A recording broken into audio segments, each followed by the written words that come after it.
Radhe Radhe friends, कैसे हैं आप लोग। आशा करते हैं कि आप लोग अच्छे होंगे, मस्त होंगे। हम भी आपकी कृपा से बहुत ही अच्छे हैं और ईश्वर से प्रार्थना करते हैं कि आप लोग भी अपने जीवन में खुश रहें, स्वस्थ रहें, मस्त रहें और बहुत सारी तरक्की करें। तो जैसे कि आपको पता है कि मैं इस समय आई हूँ नोएडा में। आज मेरा सेकेंड डे है नोएडा में।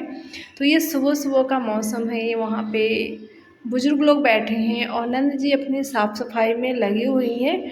तो हम भी अपना काम कर रहे हैं। और सुबह सुबह मैं थोड़ा, शहर में लोग थोड़ा लेट उठते हैं, सुबह कोई जल्दी नहीं उठता है। हम लोग के यहाँ गाँव में 4 बजे 3 बजे लोग उठ के अपना काम स्टार्ट करते हैं। तो यहाँ पे भी 6 बजे उठे थे और मैं भी यहाँ पे नहा धो के अपना काम कर रही हूँ और ननद जी अपना काम कर रही हैं, झाड़ू पोछा वगैरह वो कर रही हैं और हम यहाँ पे झटपट से नहा के कपड़े वगैरह धुल के।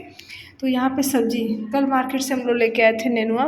तो हमने सोचा ना जो ख़राब होने वाली सब्ज़ी है वो जल्दी बना देते हैं, जैसे नेनुआ, भिंडी वगैरह। ये सारी चीज़ें ज़्यादा दिन तक नहीं टिकती हैं, तो हमने कहा चलो इसको बना लेते हैं आज। और यहाँ पे ना कान में देखिए मेरे क्या हो गया था, इतना दर्द कर रहा है ना। घर पे ही ना ये पता नहीं कौन सा कीड़ा होता है वो रेंग दिया था, चमड़ी इसकी पूरी, मतलब कि इतना दर्द हो रहा है ना। ये वाली दवा हम इसमें लगा लेंगे, बहुत कामगार है, 2-3 बार लगाने से सही हो जाएगा। उसके बाद से यहाँ पे बनाने चलते हैं हम खाना। तो बच्चे ये बोल रहे थे कि कुछ अच्छा सा बनाओ, तो हमने कहा क्या ही अच्छा बनाए। सबसे पहले तो बना लेते हैं नेनुआ की सब्ज़ी, उसके बाद से बनेगा यहाँ पे बर्गर। बच्चों ने डिमांड की कि आज बर्गर बनाओ, तो हमने कहा चलो, फैमिली में पूरी इकट्ठे हुए हैं तो बहुत सारे बर्गर आ गए, तो बर्गर हम बनाएंगे। तो अगर किसी के घर में जाते हैं ना तो कोई सामान जल्दी मिलता नहीं है, तो थोड़ा सा ढूंढना पड़ता है या फिर हर चीज़ मांगनी पड़ती है। तो हमने इसमें थोड़ा आलू डाल दिया ताकि मेरा बेटा भी खा ले, वो नेनुआ की सब्ज़ी नहीं खाता है। तब तक जीविका आ गई नहा के, करे मम्मी हेयर कमिंग कर दो। तो यहाँ पे मैं बाहर बैठ के इसके हेयर कमिंग कर रही हूँ। मैंने सोचा चलो इसमें तेल भी लगा देती हूँ, इससे खुले खुले बाल है ना, वो धूल वगैरह पड़ जाती हैं तो अच्छे नहीं होते। तो ये बाल धोई थी, घर से भी धुल के आई थी, फिर यहाँ आते भी इसने धुल लिया और सूख गया। तो मैंने पूछा चलो इसकी डबल चोटी कर रहे हैं, तो कह रही है नहीं मम्मी डबल चोटी मत करो, बस ऐसे ही, अब स्कूल थोड़ी ना जाना है। और नंद जी भी यहाँ पे नहा के आ चुकी हैं। तो इतना सारा बर्गर आया है, बच्चे इंतज़ार कर रहे हैं खाने के लिए। तो यहाँ पे हम लोग इस समय प्रेजेंट टाइम में घर में हैं, 4 ननद जी के परिवार और 3 मेरे बच्चे और मैं, तो टोटली 7 लोग हैं। और यहाँ पे बर्गर ना काट के मिलता है और हम लोगों के यहाँ तो ऐसे ही मिल जाता है। तो इतना सारा मैंने टमाटर ले लिया है और सब कुछ कट कर लेते हैं। किचन काफ़ी बड़ा है, बहुत बड़ा है, शहर में इतना बड़ा कोई लगता नहीं है। लेकिन देखो इतना अच्छा से वीडियो बन रहा है, इधर खाना बनाओ तो भी और इधर का बाकी काम होगा तो। इतना सारा लिया है, इसी प्लेट में इसको उबाल लेते हैं। और उसके बाद से यहाँ पे लिया मैंने चुकंदर, इसका बनाएंगे हम रायता, चुकंदर का रायता। और कल सब्जी लेने गए थे वहाँ पे धनिया तो भूल गए, और विदाउट धनिया सब कुछ बनेगा। अभी हमारे घर में तो अपराजिता बहुत छोटा है और यहाँ पे देखिए इतना सुंदर अपराजिता खिला है, लेकिन अभी अच्छा कलर नहीं आया है। अच्छा कलर जब बारिश होगी ना तब बहुत ही सुंदर आ जाएगा। और थोड़ा मेरे घर से दूसरी तरीके का है, ये थोड़ा अलग है। और यहाँ पे उबल रहा आलू, आलू मैंने पूरा कुकर भर के उबाल के टिक्की मैंने बना के रेडी कर ली है। तो इस तरीके से टिक्की हमने बनाई है बर्गर के। यहाँ पे डाल दिया हमने ऑयल और इतने सारे बर्गर, इसको कटा हुआ तो पहले से था। टिक्की को हम कर लेते हैं फ्राई। और आलू टिक्की की जो बर्गर होती है ना काफ़ी अच्छी होती है। तो जो ज़्यादा हम वो नहीं, सिंपल सा बना रहे हैं, बस बच्चों की डिमांड थी। तो यहाँ पे लिया देसी घी और फटाफट से सेक लेते हैं बर्गर। टिक्की भी हमारी बनके तैयार हो गई है, तो इसको सेक के और बना लेते हैं बर्गर। ना 2 बर्गर में तो सबके पेट भर जाने हैं और 2-2 बर्गर सबके लिए। तो सब्ज़ी मैंने बनाई तो है सब्ज़ी, और यहाँ पे बर्गर लोग खा लेंगे, सबका तो पेट वैसे ही भरने वाला है। कुछ बच्चे बोले सैंडविच बनाओ, कुछ ने बोला बर्गर बनाओ, तो हमने सोचा चलो पहले बर्गर बनाते हैं, फिर सैंडविच। तो बन गया सिंपल सा बर्गर और सभी लोगों के लिए आके आप लोग खा सकते हैं सुबह सुबह बर्गर का नाश्ता। और उसके बाद से चलते हैं हम देखने, बहुत दिनों के बाद यहाँ पे इस वीडियो को बने हुए कम से कम 16 साल हो गए हैं।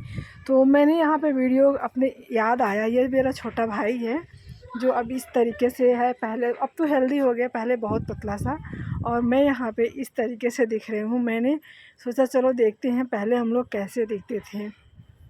तो ये ग्रीन साड़ी में मैं खड़ी हूँ और बहुत पतली सी थी मैं, और ये मेरे नंदोई जी हैं। और आजकल के शादियाँ जो होती हैं उसमें काफ़ी लोग डांस भी करते हैं, एक दूसरे से बात तो ये लोग भी करते थे, और आजकल की बातें हैं और स्टेज पे जाते ही एक दूसरे से बातें करना, मतलब हर चीज़ थोड़ा अलग हो गया है। लेकिन पहले की जो शादियाँ होती थी थोड़ा डिफरेंट होती थी। तो ये ननद जी हैं और इनको लेके हम लोग जा रहे हैं। वैसे तो सालियाँ जाती हैं, साली तो है नहीं, कोई बहन नहीं है, एक ही हमारे नंद जी हैं और एक मैं हूँ, एक देवरानी, 3 लोग हैं। तो ये ग्रीन साड़ी मेरी देवरानी की है और ये साइड में मैं हूँ। तो देखिए मैं कितनी पतली सी थी, बहुत पतली थी, और बहुत काफ़ी ज़्यादा। इतना तो मैं आज इतना काम करने के बाद भी नहीं हुई हूँ। अब तो ज़्यादा करके मेरा ऑपरेशन होने के बाद से इस तरीके से शरीर हो गया थोड़ा सा हेल्दी। और पहले की शादी आज आप लोगों के साथ शेयर करते हैं कि 16 साल 17 साल की पहले की शादी है हमारी, तो कम से कम 21वीं सालगिरह आने वाली है। और यहाँ पे नंदोई जी अपनी देख नहीं रहे हैं ननद जी को, और आजकल लोग तो एक दूसरे को देखते ही देखते हैं, कभी भी इन लोगों ने देखा ही नहीं इन्हें। और देखिए जयमाल पड़ा, लेकिन नज़रें इनकी कहीं और टिकी हैं, इस यहाँ भी नज़रें कहीं और टिकी हैं। ननद जी को हम लोगों ने बहुत कोशिश की सर ऊपर उठा के देखो, लेकिन उन्होंने भी बिल्कुल भी नहीं देखा। और ये लोग ऐसा नहीं, बात भी तो रोज़ बात करते थे, बारात आने से पहले भी बात हुई थी, लेकिन यहाँ पे आने के बाद से लगता है जैसे कभी इन लोगों ने बात ही नहीं की हो। और उसके बाद से आशीर्वाद यहाँ पे दिया जा रहा है। मैं और मेरे हस्बैंड जी, देखिए मेरे से कितने बड़े हैं और कितने पतले हैं। और पहले की जो वीडियो बनती थी ना, थोड़ा एचडी में नहीं बनती थी, थोड़ा सा धुंधला टाइप में आ जाता था। और शादी की रस्में, आगे बहुत सारी चीज़ें हम आप लोगों को दिखाते हैं कि हम लोगों के यहाँ शादी कैसे होती थी। तो यहाँ पे अब हम इनको लेके जा रहे थे, तब तक लड़के पक्ष की तरफ से और भी लोग हैं। तो स्टेज पे पहले, आजकल तो स्टेज पे ही सारी, मतलब कि जो भी पोज हो वगैरह देना होता है वहीं हो जाता है, लेकिन पहले ऐसा कुछ नहीं होता था। पहले इस तरीके से दुल्हन हैवी ज्वेलरी पहन के, और इतनी हैवी ज्वेलरी पहना दी थी, और सब लोग लहंगा पहनते हैं, लेकिन उस समय में इन्होंने लहंगा नहीं पहनी थी, ये साड़ी पहनी थी। और साड़ी घर की थी, बहुत लोग किराए पे भी लेके आते हैं, खुद का भी होता है, लेकिन इन्होंने बोला था कि मुझे साड़ी पहननी है, मुझे लहंगा नहीं पहनना है। और तो यहाँ पे साड़ी ही पहना दी है। और इस तरीके से पोज ले जाकर, वो भी हम लोग स्टेज पे नहीं, घर में हुआ था, और बहुत मुश्किल से कैमरे की तरफ, चेहरे पे बिल्कुल मुस्कुराहट नहीं है, सिर्फ घबराहट ही घबराहट है, क्योंकि जीवन साथी मिलते हैं, कैसा होगा कैसा नहीं ये तो शादी के बाद ही पता चलता है। लेकिन काफ़ी अच्छा लगा मुझे, वो मेमोरी मुझे सुबह सुबह याद आ गई जब मैं बर्गर बना रही थी। तो वो सब करने के बाद से मैं यहाँ पे बैठी थी। हमने कहा मुझे अपने आप को देखना है कि मैं कैसी लग रही थी। देवरानी जी, ननद जी और मेरे दोनों छोटे बच्चे, देवरानी की बेटी और मेरा बेटा, इन लोगों को भी मुझे देखना था कि ये लोग कैसे थे। लेकिन बहुत दुख की बात यह है ना कि इतनी लंबी वीडियो में कहीं भी मेरा बेटा, एक जगह है शायद सेकेंड की वीडियो में, और मेरी देवरानी की बेटी अंकिता, वो तो बिल्कुल है भी नहीं इसमें, 1 सेकेंड की भी नहीं है। और यहाँ पे देखिए लग ही नहीं रहा कि मैं हूँ। इतना काम करे इस तरीके से फिट होने के लिए मुझे क्या करना होगा पता ही नहीं है। तो यहाँ पे थोड़ी थोड़ी मुस्कुराहट अभी आई है। सासू माँ भी थोड़ी सी हैं, ससुर जी भी हैं, कुछ बहुत सारे ऐसे लोग हैं इस वीडियो में जो कि इस दुनिया में नहीं हैं, लेकिन यहाँ पे है। मेरे दादा ससुर जी भी, और पड़ोस के लोग भी, बहुत सारे लोग हैं, कम से कम 7 8 9 लोग, चाचा जी, चाची जी, मेरे ससुर जी, बाबा ससुर, और भी गांव की कुछ लड़कियां हैं जो इस दुनिया में नहीं हैं। वो भी इस वीडियो में देख के थोड़ा तरस आता है, लेकिन क्या ही कर सकते हैं, बस कहते हैं ना कि वो यादें ही रह जाती हैं। तो कैसी लगी हमारी वीडियो ये शादी की पहले ज़माने की।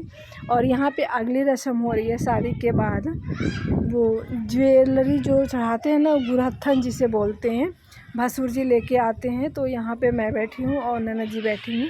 जो कि मैं उनको लेके यहाँ पे आई थी।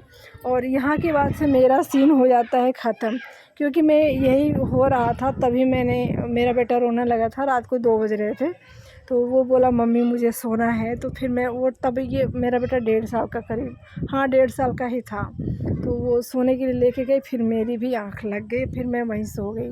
और इतनी सारी वीडियो मैंने अपने बेटे को लिया ही नहीं है, शायद वो अपने पापा के पास था। और बस उसका बिल्कुल भी सीन है, मैं पूरी वीडियो में यही देखती रहती हूँ मेरा बाबू कैसा दिख रहा है। तो ये ज्वेलरी थी उनकी पहले के समय की, 16 साल पहले के समय की पायल, और ये करधन और भी बाकी ज्वेलरी थी। और यहाँ पे कान के थे और भी बाकी थी। तो उसके बाद से यहाँ पे लावा परछन जो होता है ना, वो जो लड़की के छोटे भाई होते हैं, सारी रस्में तो अक्सर वही करते हैं। बरच्छा, तिलक और पानी ग्रहण और क्या बोलते हैं लावा भोजना, जो उसको लावा मिलाना बोलते हैं इस तरीके से, तो वो होता है। तो वो देवर जी कर रहे हैं और मेरे पति ने कुछ भी नहीं किया। सारी जो हक होते हैं बहन की शादी का, वो तो छोटे भाई का होता है, तो ये इनके छोटे भैया थे, तो वो इस तरीके से कर रहे हैं। लावा को गिराते जाते हैं और फिर इसे लावा परछन बोलते हैं। तब मैं सो गई थी, मैंने देखा भी नहीं था। वो सारी चीज़ें मैंने वीडियो में तो मुझे अच्छा लगा। कम से कम हम लोगों ने अपनी शादी नहीं देखी, तो यहाँ ननद जी की ही शादी देख लेते। शायद इसी तरीके से मेरी भी हुई थी। मेरी भी शादी की वीडियो जो बनी थी वो बनी थी, लेकिन किसी कारण से ना उसमें स्केच आ गया था, तो वो ख़राब हो गई सीडी। फिर हम लोगों ने कभी चलाया नहीं। लेकिन ननद जी की जो वीडियो बनी थी ना, वो आ गई थी उसमें, पेन ड्राइव में कर दिए थे नंदोई जी, और हम लोगों की भी मांग रहे थे, लेकिन हमारा तो पहले ही ख़राब हो गया था। और देवर जी की भी पता नहीं कहाँ से चली गई, और उसके बाद से तो देखने को मिला ही नहीं। बस इन्हीं की वीडियो रह गई है जिसमें हम अपनी यादें ताज़ा कर लेते हैं। ननद जी की शादी से 4 साल पहले मेरी शादी हुई थी, और मेरी शादी के 2 साल बाद देवर जी की शादी हुई थी। देवर के 2 साल बाद ननद जी की शादी हुई थी। मतलब 4 साल में हम तीनों लोगों की शादी हो गई थी।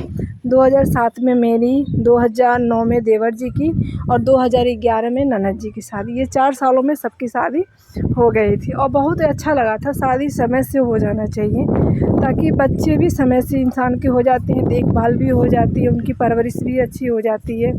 और यहाँ पे है थोड़ी देर के लिए मेरा बेटा, यहाँ पे देखिएगा, जो कि हस्बैंड जी लिए हैं यहाँ पे। ये छोटा सा गोदी में है, बस इतना ही वीडियो है।